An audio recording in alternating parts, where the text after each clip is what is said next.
everyone. Nice to see you and Happy New Year. It's going to be a good one. In fact, I had my vaccine yesterday and my arm's a little sore, but I really encourage everyone to get the vaccine just as soon as you can. You know, I always am frankly amazed about sometimes how lucky we are at the World Affairs Council with our uncanny ability to provide timely programming. And tonight's program is certainly no exception to that record. This afternoon, President Trump was impeached for the second time, a first. And as we watch with sadness how DC has become really an armed camp, I think all of us are reflecting on just how we got to where we are today and how do we move forward collectively to heal these deep wounds in our nation. I'm Jim Falk, President of the World Affairs Council of Dallas-Fort Worth for a few more weeks. Many of you know that Liz Brailsford, who is the Chief Operating Officer of the World Affairs Council of America, will be my successor, and I couldn't be more excited for her or for the Council. Our guest tonight is Adam Jentleson. He's the Public Affairs Director at Democracy Forward, and he previously served as a senior aide to the former Senate Majority Leader, Harry Reid. In his new book, Kill Switch, The Rise of the Modern Senate and the Crippling of American Democracy, Adam uses his intimate knowledge to explain how the world's greatest deliberative body has come to carry out its work without much greatness or even deliberation, serving instead as a place where legislation goes to die. Now that the Democrats hold the majority, Adam will tell us if things will be different. He's joined tonight in conversation by a very good friend of the World Affairs Council, and that's Matthew Wilson, professor at Southern Methodist University. I want to remind you that you can purchase a copy of Kill Switch at Interabang or support your independent bookstore whatever is your community. Also, to keep up with all of our programs, I hope that you'll go to our website at dfwworld.org. We've had a quiet month, but it's going to pick up really fast. This program would not be possible without the support of SMU Dedman College of Humanities and Sciences. We're very grateful to them and all the support that we have with SMU. Let me tell you a little bit about Dr. Wilson. He's the director of the Center for Faith and Learning, and he's an associate professor of political science at Southern Methodist University. He's also a senior fellow of the Tower Center for Public Policy and International Affairs, and he earned his doctorate in political science in Durham at Duke University. And his research focuses on public opinion, elections, and the role of race in religion and politics. So I really couldn't think of a better person, Adam, for you to have a wonderful conversation. And I look forward to listening. Gentlemen, the program is yours. All right. Thank you very much, Jim. I'm pleased to be able to moderate this conversation tonight and look forward to getting into some of the really interesting points that Adam makes in his book. First of all, let me just reiterate quickly a bit of what Jim said about Adam. Adam holds a BA in American history from Columbia University and is currently the public affairs director at Democracy Forward. He was previously the deputy chief of staff to Senate Democratic leader Harry Reid, so he brings a wealth of personal experience as well as just academic study to the question of how the Senate works. He also has an extensive track record of publishing op-eds and commenting in a variety of media sources, including the New York Times, the Washington Post, GQ, Politico, and other sources. So we're just really, really pleased to have Adam with us this evening. And I want to kind of dive right in, Adam, and invite you to lay out for our audience, for those who may not have read your book, a little bit of the kind of broad outlines of the story that you tell. And I want to kind of start at the beginning and ask if you could walk us through how we first started to see filibusters or things that looked like filibusters in the United States Senate. Because as you document in the book, in the very earliest days of the Republic, we really didn't have a filibuster. How did that emerge and start to get used in the 19th century? Yeah, that's absolutely right. And thank you, Matthew, and thank you, Jim, for having me. It's wonderful to be here. So this is you know, sort of the starting point for everything that came after. And I think it's an important foundation to set for this discussion, which is that in the beginning of the Senate, there was no filibuster. And this wasn't a coincidence or sort of happenstance or sort of the absence of something that was expected to come later. This was by design. The framers were extremely clear that the Senate should be an intimate chamber. It was designed to be the cooling saucer of myth, for sure. And it was supposed to be a place where debate was free and open and unstructured, and moved at a slower pace than the more rough and tumble House. But one thing that they were very clear about, despite all of these special considerations, was the need for the majority to be able to move forward on a vote when they decided it was time to do so.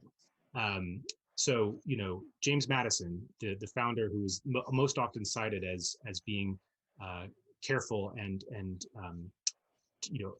a protector of minority factions, even James Madison wrote extensively about the need for the majority to be able to make a decision when it was time to do so. And I think it's important to ground this in the reality that the framers were working in at the time. They were writing the Constitution, of course, in the shadow of the Articles of Confederation. And the primary reason that most of the framers believed the Articles of Confederation had failed was because it required a supermajority for action on most major pieces of legislation, categories including taxation, military, and basically everything that really mattered at that time. So, having seen the failure of that requirement, the framers were deeply attuned to what happens if you give a minority the ability to block what the majority wants to do. In Federalist 10, which is often cited as Madison's most articulate description of the protections for minorities, he explains that minority factions should have a right to make themselves heard. They should have a right to have input into the process. But in that same tract, in Federalist 10, he also describes majority rule as what he calls the Republican principle, and explains that a majority, at the end of the day, should be able to decide on an issue. So it wasn't a coincidence that the filibuster didn't exist in the early Senate. In addition to sort of those philosophical and principled foundations, the framers created several very strict rules limiting debate. 5 of the original 19 Senate rules placed restrictions on debate. One of the most important was something called the previous question motion, which gave the majority the ability to call an end to debate if it decided it needed to do so. Thomas Jefferson, who as vice president wrote the first manual for procedure governing both the House and Senate, had an entire section called Order and Debate, in which he explained that members were not expected to debate, but not to debate what he called superfluously. And that when they started to do so, there were a range of options for members to quiet them down, including just starting to talk over the members, make it clear that their time was up. So it's very important to establish that the ethic of the first Senate was that debate should be thorough, it should be thoughtful, but when sort of a reasonable person standard, when senators had decided an issue had run its course, it should be ended. Then comes John Calhoun. And John Calhoun is the leading innovator of the filibuster. Historians disagree about when exactly the first filibuster was, but there's broad consensus that Calhoun created what we would now describe as the modern filibuster. He did this he came to the Senate in the 1830s, and then starting in the 1830s and 1840s, he had an acute need to increase the power of the minority in the Senate. And the reason he needed to increase the power of the minority in the Senate was to protect the slave power. These were his primary patrons as a senator from South Carolina. And the slave power was starting to become outnumbered, not just in their number of states and the number of senators, but in the overall public opinion. And so Calhoun was driven by a strong motivation to increase the power of the minority to block the majority. And so, in contrast to the Madisonian vision of the Senate, which was a deliberative, thoughtful body where at the end of the day, the majority ruled, Calhoun started developing his own theory. And he wrote this extensively in what he called his Disquisition on Government that was published after his death. In that disquisition, he explained that it was his belief that a minority should have the ability to exercise a veto power over anything that it opposed. And so it was based on that principle that he started to innovate what we now would call the filibuster. And he did this basically by what you would associate with sort of the Jimmy Stewart style filibuster of talking at length on the floor, of getting a group of senators together to delay a bill that they opposed. it didn't even have a name while Calhoun was alive. It took several decades, even after Calhoun passed away, for the filibuster name to come into common use. So it was that new and it was that unusual at the time that even after Calhoun started to make this innovation, it still didn't have a name until around the 1850s. So, several decades after the Senate had been in existence. So that's where the filibuster first started, was a minority of senators desperate to overcome the power of the majority. John Calhoun was the leading innovator, and it was really his marriage of this idea of minority rights with the tactics of obstruction that laid the groundwork for what we now describe as the filibuster. Well, and I do definitely want to get fairly quickly to present day circumstances, but I have a couple more historical questions first, just so you can kind of lay out things for our audience about the evolution here that you trace in your book. You make a very interesting point in the book about how, ironically, it was a rule that was intended to limit debate that came to be the birth of the modern filibuster. And can you explain how that kind of counterintuitive result came to be? Yes. This is a very this question gets immediately down to the weeds of Senate procedure, but I think we can go there with this audience. So in 1917, Woodrow Wilson is trying to get Congress to pass a bill to arm American merchant ships as a preliminary step towards entry into World War I. In March of 1917, the House passes this bill very quickly by overwhelming majorities. It appears to have overwhelming majorities in the Senate. Its backers estimated somewhere in the 70s at a time when the Senate was still around 90 members. But a senator from Wisconsin named Fighting Bob La Follette, an ardent progressive, and I should be clear that the filibuster was used historically also by progressives, not just by pro-slavery forces, although definitely much more by pro-slavery forces over, in comparison to anything. But anyway, Fighting Bob La Follette stages a 3-day filibuster that pushes Congress past the adjournment deadline. Back then, today it's January 3rd. That's why Congress came back into session on January 3rd. Back then it was March 3rd. And so, when you're past the adjournment deadline, that clears the decks. It's an automatic hard stop. And so the filibuster took us past that deadline. The bill was scuttled and Wilson had to start again. This filibuster prompted a massive public outcry. There was a banner headline in the New York Times, I think one of the only historical instances of a banner headline about Senate rules. This prompted President Wilson's famous statement, accusation calling the Senate a small group of willful men. And there was massive public pressure for the Senate to overcome this filibuster. In the face of this public pressure, the Senate reconvenes a few days later. It quickly creates a rule that is called Rule 22. And that rule was intended, as its creators clearly stated, they called it a rule to, quote, terminate successful filibustering.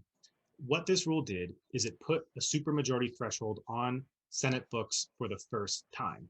Prior to this, supermajority thresholds had been reserved exclusively for the uses that were enumerated in the Constitution, such as removal in the Senate after an impeachment trial, constitutional amendments, and a few other minor things. This is back Ratification of treaties, for example. Exactly. Yeah. And so this is back to the framers being very clear, that they wanted everything else to be majority rules, so they enumerated the uses of a supermajority.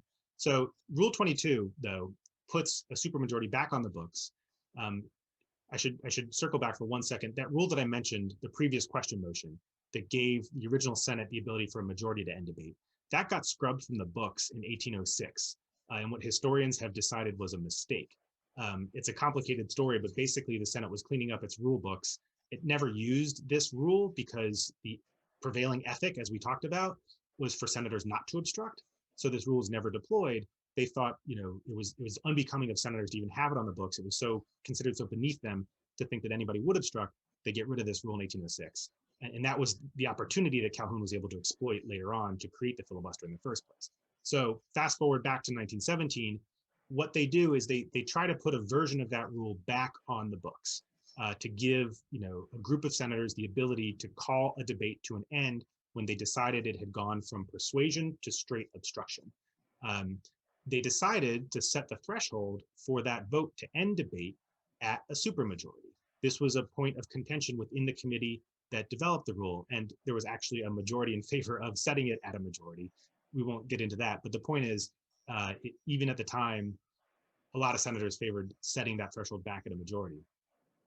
But the idea was, to be totally clear, that what this rule did was when reasonable senators could observe that a debate had ceased to become aimed at persuasion and had started to serve the purpose exclusively of obstruction, you would reliably be able to find 2/3 of senators who could come together, regardless of their stance on the issue at hand, and say, we think it's time to wrap this up. This is like the 5-minute warning rule, basically, telling your kids 5 minutes until you have to turn off the TV. This is saying, in the Senate, it was actually 3 days. We'll have 3 more days of debate, and then we have to go to a vote on this issue, and the vote will be up or down majority threshold, but the vote to end debate and move to that final passage vote will be a supermajority. So this was the rule. It was designed as a backstop when debate and obstruction got out of hand that reasonable senators could reach for to wrap up that debate and move the issue along to a majority vote. So that was what was put on the books. That is that is the same rule that today causes every bill in the Senate, for the most part, to have to pass a threshold of 60 votes. But when it was created in 1917, it was created for the explicit purpose of ending obstruction and of ending debate. Well, because what they didn't anticipate was that a significant number of senators would come to see obstruction as a legitimate tactic, right? And so that's exactly right. And once again, the issue, to have innovation, you have to have motivation, right? And so once again, the issue that drove senators and provided the motivation to create procedural innovations here was the oppression of Black Americans. In this case, it was the maintenance of Jim Crow. And so after 1917, Southern senators had a powerful motivation to, just like Calhoun had done, to find a way to increase the power of the minority to block what the majority wanted to do. Civil rights provided this motivation. At the time, there were 2 civil rights issues that were gaining massive traction with Congress and with the American public. That was federal anti-lynching laws and early versions of anti-poll tax laws. So starting in the 1920s, anti-lynching laws started to pass the House by enormous margins and come over to the Senate. You had presidents of both parties from the period of the 1920s all through the 1960s who were ready to sign those anti-lynching laws. And by all historical accounts, you had majorities in the Senate who were prepared to support these anti-lynching laws. So just like Calhoun in his time had a strong motivation to innovate, Southern senators of their time in the Jim Crow era had to find a way to block these civil rights bills that were coming down the pike. And what they did was they reached for this new rule, Rule 22, and they started to talk about that vote to end debate, that wrap it up vote. They started to talk about it as if it were a holy principle that was attuned to the deepest traditions of the Senate. They started to talk about it as an assault on free speech to end debate. Again, this is wholly alien to the idea of the Senate. We're not talking about ending debate, after 5 minutes. We're talking about, seeking to end debate after weeks, sometimes months of an issue being talked about, after it clearly run its course. But they started to frame this procedural hurdle not as the tool that it had been intended as a vote to say, for reasonable people to say, okay, time to wrap it up. Southern senators started to say cloture, that which in itself, the etymology of the word is closure, that vote to wrap it up. Southern senators started to say it was apostasy to vote to shut down debate. And so from the period of the end of Reconstruction until the first filibuster against civil rights was broken in 1964, this 87-year period, the only issue that was killed by the filibuster were these civil rights bills that were coming over from the House. So let's go to that era, and this will be the last kind of historical question before I shift to the present day, but it's one that has a particular relevance for our Texas audience, because at one section of the book, interesting section, you talk about Lyndon Johnson and the role that Lyndon Johnson played in the perpetuation of the filibuster, and particularly a very interesting discussion of the interplay between Richard Russell and Lyndon Johnson. Could you talk a little bit about how those dynamics unfolded in the 1950s and 1960s and the role that Lyndon Johnson played in creating the kind of modern instantiation of the filibuster? Yes, so this is a fascinating sort of master-apprentice story. Richard Russell of Georgia was in his day, that's the 2 of them there. I believe this is when Johnson was president. So this is the student becoming the master in this photo here. That's Richard Russell, who's being stared down by Johnson. Russell came to the Senate in the 1930s. He quickly established himself as the most powerful senator of either party.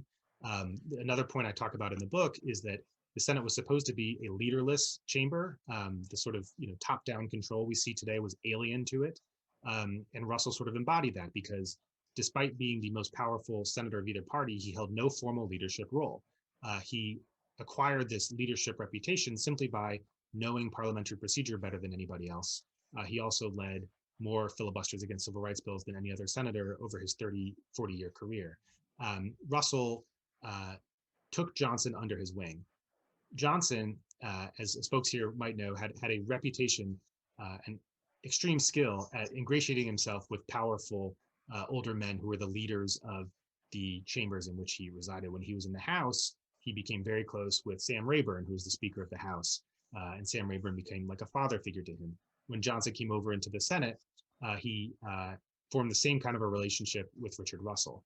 Johnson's maiden speech on the Senate floor in 1949 was a passionate defense of the cloture rule. Passionate defense. He explained that cloture was akin to the First Amendment. He said that if he could give any freedom to the countries behind the Iron Curtain, the freedom that he would extend to them was the right of unlimited debate in their chambers. This was an explicit attempt to ingratiate himself with Russell and the Southerners. He called Russell before the speech. He gave him a copy, and Russell made sure that all the other Southern senators were in their chamber to hear this new senator's maiden speech. And so Johnson's close relationship with Russell is what gave him the backing and the power to become majority leader and then to invest that position with authority and power for the first time. Johnson couldn't decide whether he even wanted to take the job. The job was so powerless. As I said, it was created in the 1920s. And until Johnson took that job, the job of majority leader or minority leader were basically clerical jobs, keeping track of the caucus's business, keeping track of what bills came to the floor, but never determining what bills came to the floor. Because senators don't want to be led, right? I mean, that's exactly right. Yeah. Party discipline in the Senate that you have in the House. That's exactly right. And that's what the Senate was supposed to be. And Russell made it very clear that no leader of any party had any more leash than he was willing to give. And Johnson, before he took the job, had witnessed several leaders become totally humiliated by Russell when they crossed him. So he had a long dark night of the soul before he decided that he wanted this job. But he did decide to take it, and it was Russell's backing that allowed him to become the majority leader only 3 or 4 years after he entered the Senate. And then it was also Russell's backing that allowed him to actually invest this job with authority and power.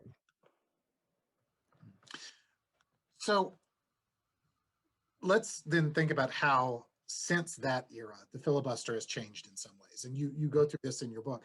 So, of course, for one thing, it has shed a lot of its associations with white supremacy, racism, et cetera. In recent decades, that's not what the filibuster is principally used for. It's other things. Also, we've seen limitations on the filibuster introduced in various ways, right? The threshold for cloture has been dropped from 67 to 60. Nominations to the courts can no longer be filibustered.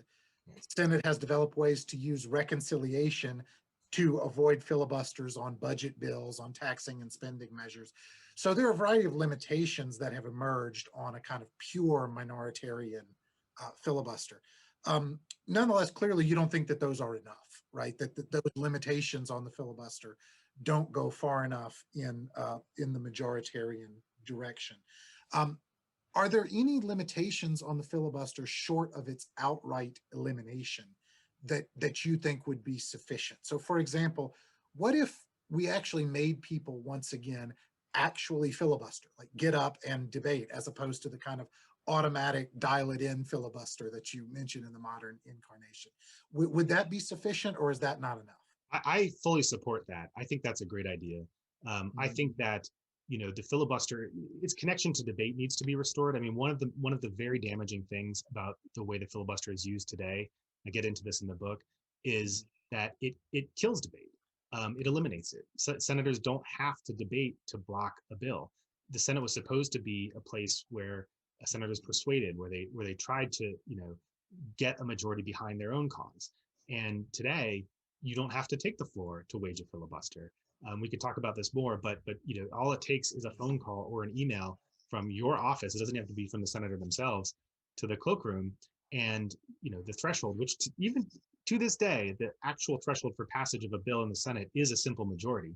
But that phone call from your office to the cloakroom places that procedural hurdle in the way and causes any bill to have to clear that 60 vote hurdle before it can get to the simple majority vote. And so the ease of use, the fact that a senator can do this with a phone call or do this with an email, is what is so damaging. They never have to explain themselves if they don't want to. They never have to take the floor.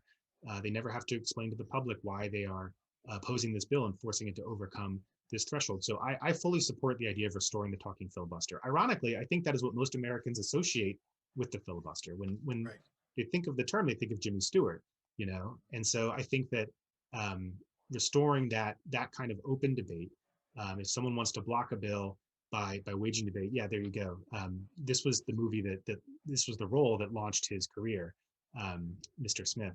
So, and it's actually interesting. I'll go off on a tangent about this for a second, but the story behind Mr. Smith is loosely based on a real story, and it is somewhat ironic because the senator that it's based on, the tools that he used to uncover corruption in the Pacific Northwest actually had nothing to do with the filibuster in real life. It was committee investigations and committee hearings that uncovered the corruption.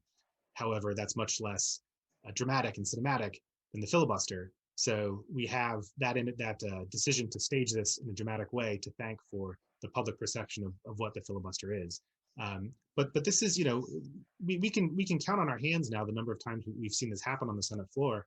I think it would be a very good thing for the Senate to restore that kind of open debate, because when you're doing that kind of debate, the other thing about it is that it's extemporaneous. And one of the things that's lacking in the Senate today is any kind of open and free exchange. When senators talk on the floor, they bring scripted remarks that were written by their staff. I used to write some of those remarks myself.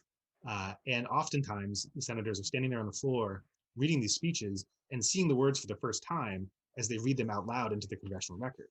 And if you turn on C-SPAN 2 any day, that's what you're liable to see. If you see any action on the floor at all, what you'll probably see is a senator standing there sort of, sadly reading out prepared remarks. If there are other senators in the chamber, they're not paying attention to the senator who's speaking. There's no effort to persuade, there's no exchange. The senator reads their remarks. When they're done, they leave the chamber.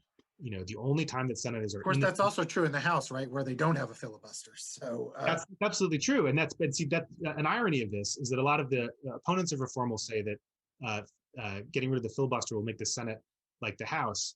And a counter to that argument is that right now the Senate is almost exactly like the House. The only difference is a supermajority requirement, which allows the minority to block everything that it wants to.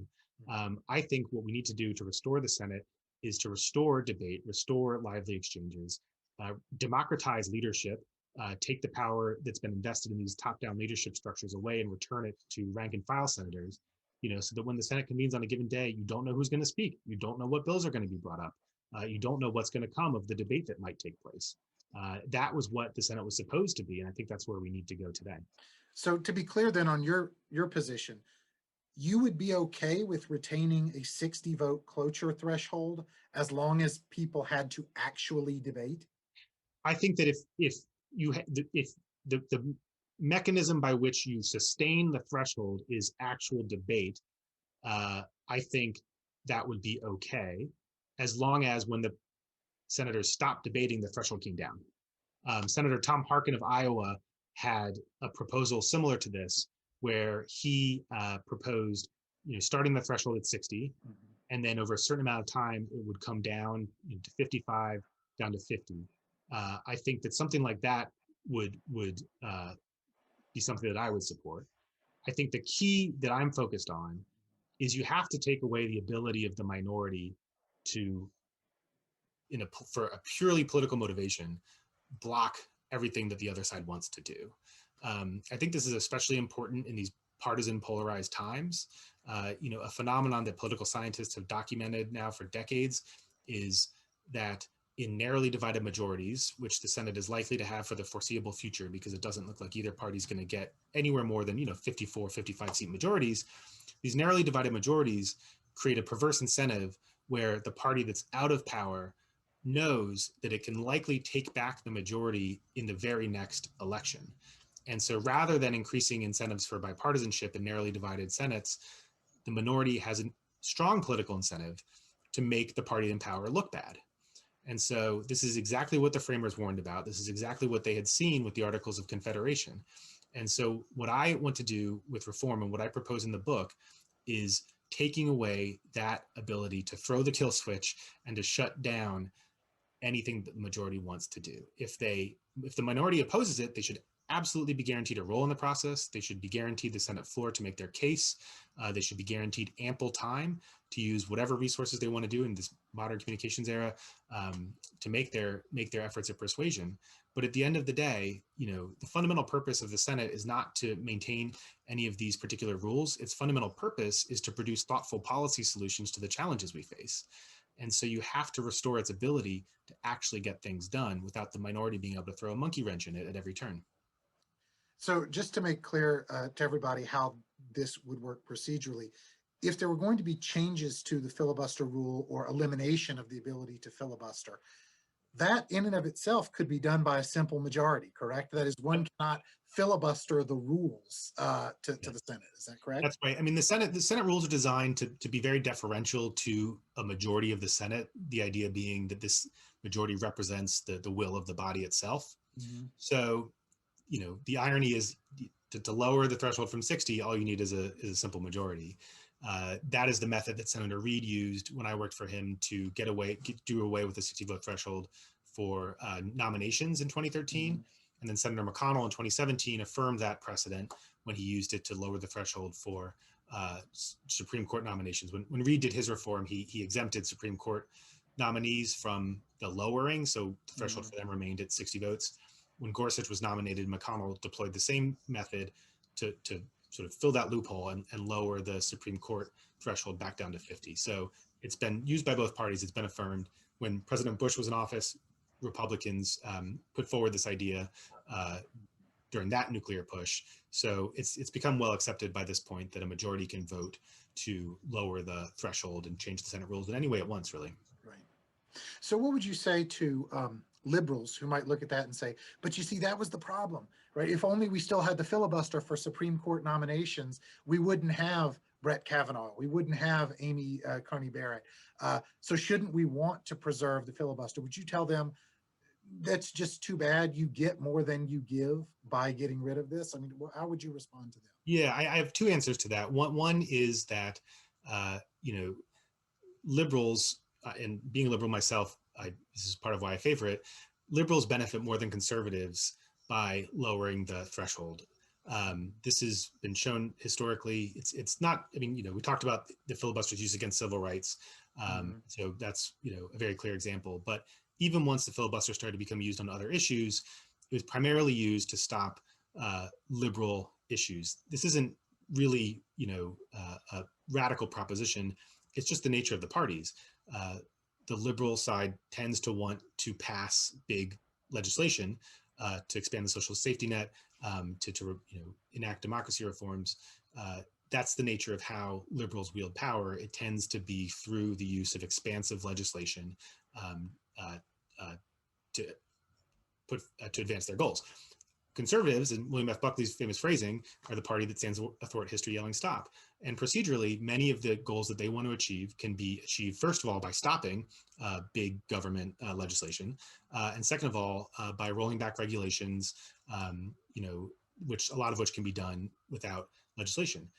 There is still lots of legislation that conservatives would want to pass, but one of the things that I thought was really interesting during the first 2 years of the Trump administration was that when Republicans had unified control of the government for those 2 years, they really didn't pass much in terms of legislation. Their main campaign promise was to repeal Obamacare, and they failed to do that. And they failed to do that at a majority threshold. This gets into reconciliation, which you mentioned, and we can talk about since it's being discussed as a possibility for President Biden. But Republicans used reconciliation to bring their bill to repeal the Affordable Care Act to the floor at a simple majority vote. So this example kind of proves the case, which is that they didn't have to get 60 votes for this. All they needed to muster is a majority. So it was as if the filibuster didn't exist for this bill, and they were still unable to get a majority. Part of what that shows, I think, Oh yeah, and this is the famous moment when John McCain walked onto the Senate floor. That's John McCain there, standing towards the bottom of the screen, and Mitch McConnell with his arms crossed, staring daggers at him. No one knew how McCain was going to vote in this moment. He was off in his hideaway, which are the private offices that senators have, huddled with his staff, trying to figure out how he was going to vote.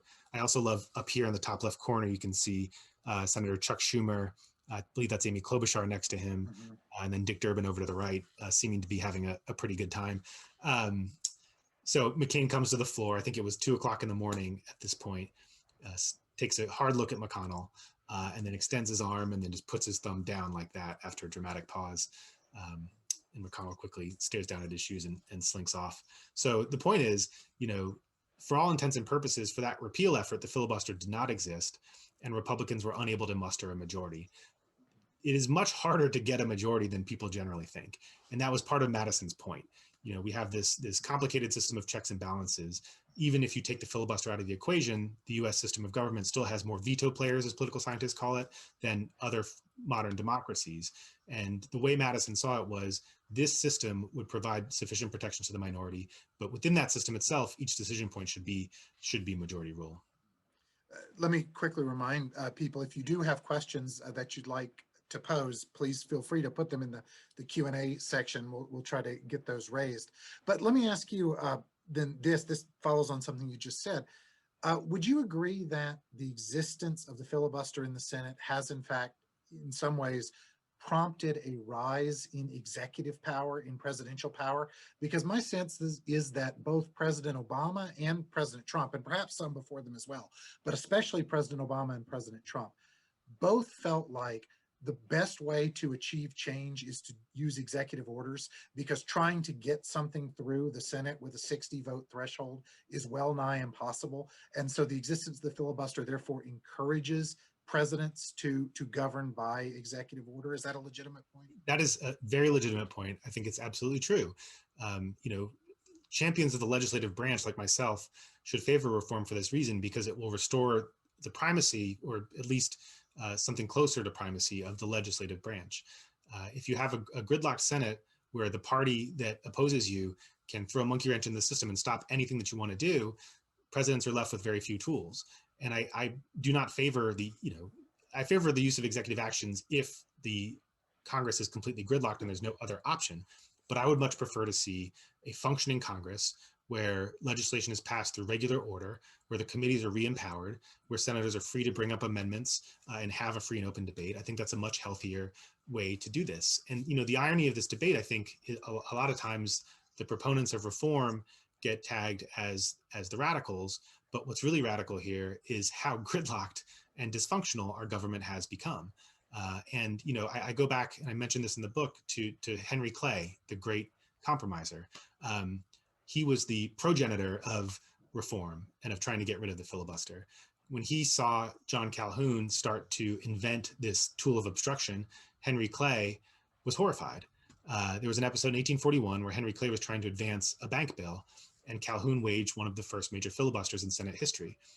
Clay, after seeing what was happening, decided that this was such a dangerous thing and so antithetical to the purpose of the Senate that he immediately tried to get rid of it and to end debate through a majority vote. What he did, in fact, was try to restore that previous question rule that the Senate had scrubbed from the books back in 1806. So, the tradition of reforming the Senate and trying to restore majority debate dates all the way back to Henry Clay. He did not succeed in that effort. He seemed to have the votes, but then Calhoun was able to maneuver him basically by running out the clock into picking either the bank bill or the reform effort. And so Clay decided to get the bank bill instead of the more abstract goal of reform. But during the Senate's golden age, a lot of the things that we associate with the height of Senate greatness were passed by majority rule. The Missouri Compromise passed by a 4-vote margin. Back in the Constitutional Convention, the great compromise that created the Senate itself passed by a 1-vote margin. So we have to restore the ability of the Senate to get things done. If we don't do that, we have a crippled body that will lead to a massive shift of power to the executive and also to the judiciary, by the way. The role of the judiciary in lawmaking has exceeded dramatically because you have a dysfunctional legislative branch. So in our Q&A, Nancy raises an interesting question. She raises the issue of the power of a Senate majority leader. And to me, this is intriguing because couldn't we argue that if we didn't have the filibuster, that the Senate majority leader could actually be more powerful than he or she is today, in the sense that it would be really up to that one individual to decide what does or doesn't come to the floor of the Senate? Do you see eliminating the filibuster as strengthening the hand of the majority leader in the Senate? It depends on how you do it. And as I advocate in the book, I think that we should couple filibuster reform with other reforms to democratize leadership in the Senate, which is not that hard to do. This leadership in the Senate exists on a much more tenuous basis than it does in the House. You know, the Speaker of the House is a position created by the Constitution, is endowed with massive power because it basically controls the Rules Committee, which in the House sets the terms of debate for every single bill. In the Senate, there is no such, as we discussed, you know, there were no leaders in the beginning, and there is no such formal power. Its power exists through a layered system of norms and obedience and some precedents, like the idea of right of first recognition. So in the House, the reason that Speaker sets the agenda is the Rules Committee votes out a rule that goes with each bill and says, this is how this bill is going down. Here's the amount of time we're going to debate it. Here are the number of amendments, you know, sets the rules for everything about this bill. In the Senate, the only reason the majority leader gets to set the agenda is something called the Garner precedent, which dates to 1937, which gives them the right of first recognition. So when multiple senators are trying to gain recognition on the floor, the majority leader is the one who's first recognized. Once they're recognized, they bring a bill to the floor, and then they do a thing called filling the tree, which became somewhat famous among Congress watchers under my boss's tenure under Senator Reid, because he started using this tool far more than any previous leader. It's a weird phrase, and what it means is the tree describes the chart that the cloakroom keeps to tell you which bills are pending and ready to be brought to the floor. It's called a tree because it, you know, looks like a tree, and the branches, there's 11 branches, and each one you can, you know, fill in a bill. The way the majority leader controls the floor is they bring up the bill that they want to see be voted on, and then they take dummy placeholder amendments and put those in every other branch of this chart called the tree. That's called filling the tree. So that's, you know, that's the power of the majority leader. It's very tenuous.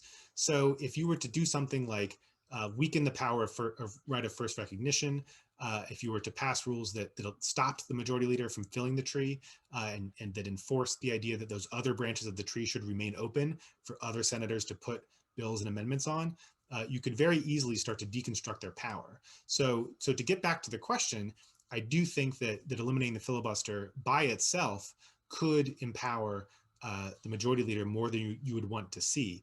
But that's why I think it's very important to couple it with reforms that will democratize the leadership structures in the Senate and make it much easier for rank and file senators to bring bills to the floor so that the Senate can act on anything any senator wants to do, rather than only being able to act on what the majority leader decides the Senate should act on. So one of our commenters raises the question about the kind of whipsaw back and forth of executive orders as different parties take power. And we see, you know, a Republican president puts in executive orders that are all immediately overturned when a Democratic president takes over. And then, you know, he puts in executive orders, and then a Republican president comes in and overturns all the Democratic president's executive orders. In the absence of the filibuster, wouldn't we see that back and forth be more likely in the Senate as well? Because 51 senators of one party could overturn what 51 senators of the other party had just done. Maybe you regard that as not such a bad thing, or do you think that that's actually not what we'd be likely to see? It's theoretically possible, but I think in reality it would not be as prevalent as people fear. The reason is that I think it takes a lot of capital to, you know, overturning by executive order is one thing, but overturning by legislation takes an enormous amount of time and capital. You would have to, you know, you basically spend your first 100 days only repealing what the previous administration had done, which is not a great way to use your political capital. You see President-elect Biden not even wanting to, or being somewhat reluctant about doing impeachment at all, because presidents want to hit the ground running with their positive agenda. The other thing I would point to is the failed effort to repeal Obamacare again, where, you know, this was a central campaign promise. Republicans had been running on it for 7 years. And as soon as they got the power to do it, they failed. And I think, nobody looks at that experience that basically took up the first half of the first year of the Trump administration. No one looks at that experience as something that they want to repeat. So, it would be a quagmire that you would be getting yourself into if you decided to come into office and immediately start trying to repeal what the other side had done. So it is theoretically possible, but I think what's more likely is, there will be some things that they try to roll back or amend or change, but that is, that's always been the case in history where one administration comes in and trims or reverses or, in some ways alters some of the work of the previous administration. But mainly, I think administration would continue to try to advance their own agenda. So it's a legitimate fear theoretically, but I think in practice, the political reality is it would not be a major factor. So we have a couple questions about Senate majority leaders, and I'd like to kind of build those into a question that I myself have. So it strikes me that when we talk about the two majority leaders that you talk about a lot in your book, that is the modern ones, that is Harry Reid and Mitch McConnell, right? That my sense is that Harry Reid and Mitch McConnell were both remarkably effective at their job and really skilled in advancing the core policy priorities of their parties. And yet my sense is at the same time that neither one of them really got credit for that. That is, Harry Reid is not beloved as an icon on the left by any means. And Mitch McConnell is curiously actually disliked by a lot of conservatives, even though he's done so much, arguably more than anybody else, to advance conservative policy priorities. What is it about that position of Senate majority leader that in the court of public opinion seems to make it such a thankless job? I think it's a range of factors. I think the fundamental dynamic is that the skills that enable you to succeed at that job tend not to be the same ones that make you an effective public communicator. This is fundamentally much more than the Speaker of the House. This is a backroom operator type of job, and I think that it also takes an enormous amount of time to climb the ladder to get there. And so senators who tend to be more popular are often drawn to other national ambitions. And so it is self-selecting to a certain extent, because to succeed, you have to be in the Senate for a long time. Senator Reid was there for nearly 30 years before he ascended to the job of majority leader. Senator McConnell, even more. He got to the Senate before 2 years after Senator Reid did, but ascended to the leadership job just after Reid. So you have to be someone who is willing to spend decades sitting on the Senate floor, getting to know the institution, getting to know the members, and slowly climbing the ranks of leadership. And it just doesn't often gel with the qualities that make someone an effective public communicator. So I think that has a lot to do with it. Senators, you serve at the pleasure of your membership. You serve at the pleasure of 45 or 50 senators in your caucus, and that dynamic also is an important factor, because oftentimes the senators who get the most support in their caucus are the workhorses. They're not the ones out on Meet the Press every weekend. They're not the ones leading the press conferences, because that's not the nature of their job. So senators will often elevate and choose to back senators who don't threaten them as much as communicators. So it's a mix of factors, but it's primarily that one factor that these are people who are creatures of the Senate floor, who like to spend their time there, who aren't rushing in front of cameras all the time, getting to know the institution, getting to know the rules, and that's what makes somebody a successful leader. But it's not what makes somebody often the best. So you're saying somebody like Bernie Sanders or Ted Cruz couldn't effectively do the job of majority leader? Yeah, it's a weird mix of being everybody's friend, but also being able to push them to do what you need them to do at a given moment. And Bernie is his colleagues have a range of opinions on him, but he's not the sort of person who's going to spend all of his time hanging out on the Senate floor, slowly getting to know his colleagues, and then little by little sort of steering them in the direction that he wants them to go in. He also hates deal making and compromise, right? I mean, That's he right. disdains the idea of Yeah. it, right? Look, So, it takes all kinds. You have to have people pushing the caucus in a certain direction. The same goes for Senator Cruz. But right. the people who who rise to the top of the leadership ranks tend to be those who slowly but surely find a way to bring all of their people in their caucus together. And that is a methodical approach, and it tends to be not the same type of skills that lead you to be a successful communicator on a national stage. So, couple of questions looking forward to the prospects for certain things. With regard to your core item of interest in your book, right, the elimination or dramatic restructuring of the filibuster. We've heard, so Democrats will now have the thinnest of majorities in the new Senate, right? The 50 plus the vote of the vice president. But we've already heard several more centrist Democrats express skepticism about the idea of eliminating the filibuster. So Joe Manchin, for example, has suggested that he is wary of that.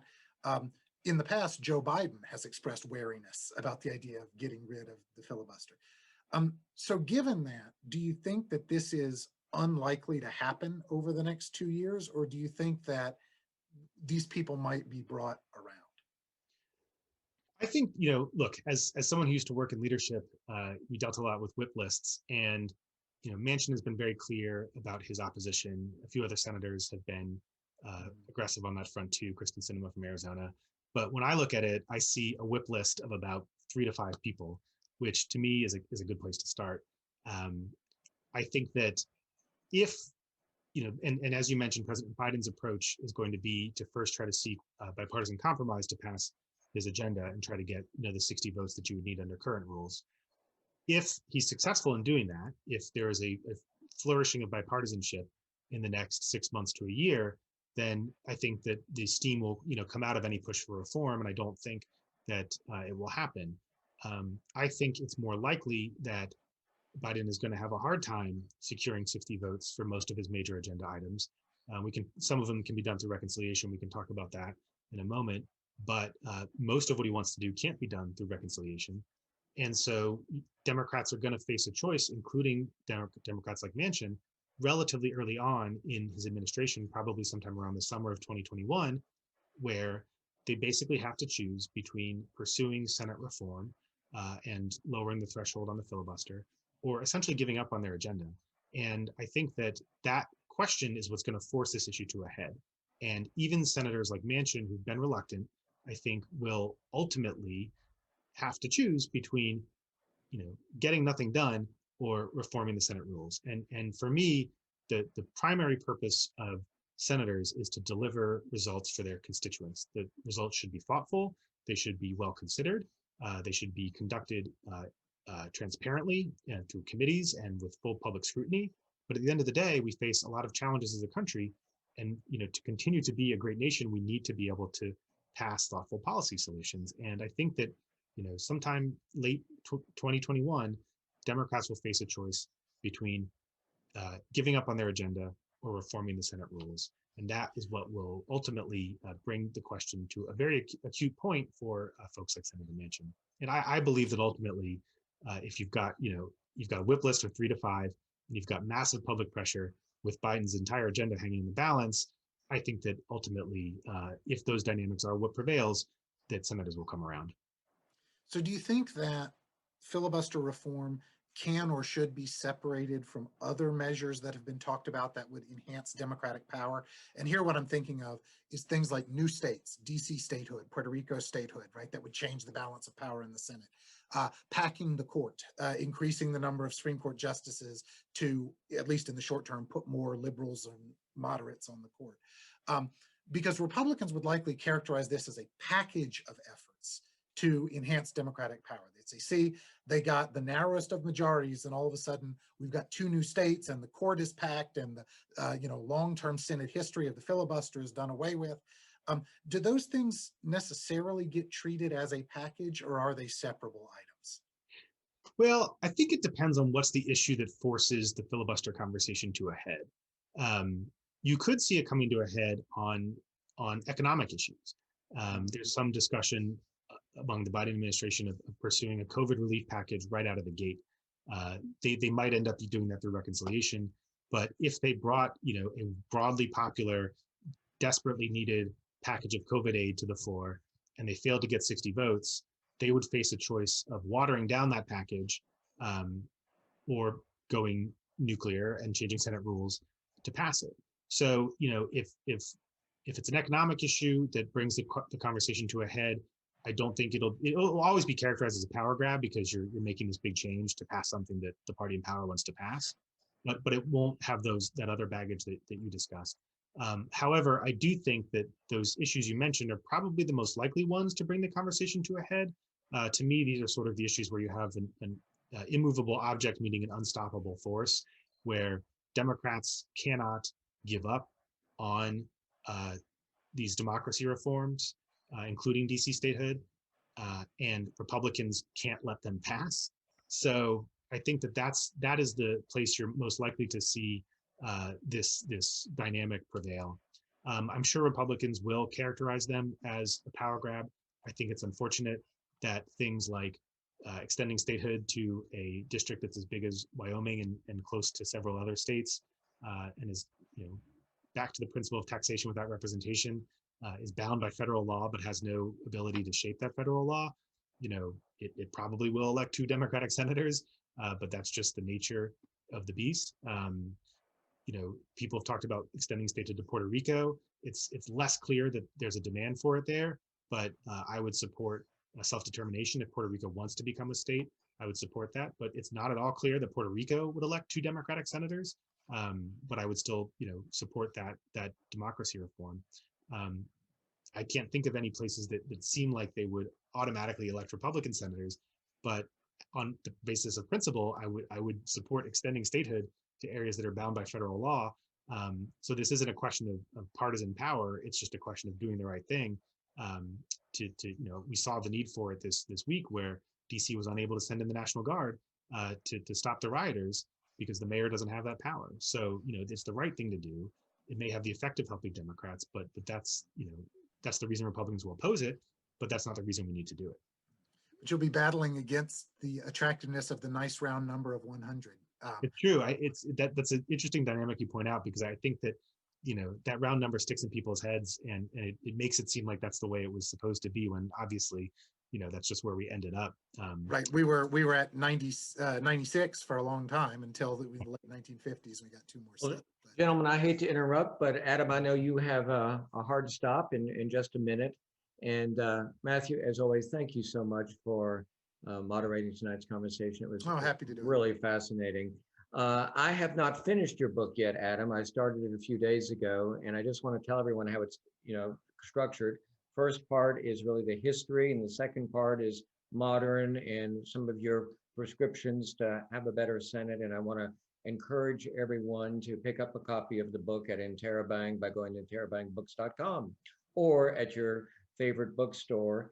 And I should add, it's really well written, which makes it a pleasure to read.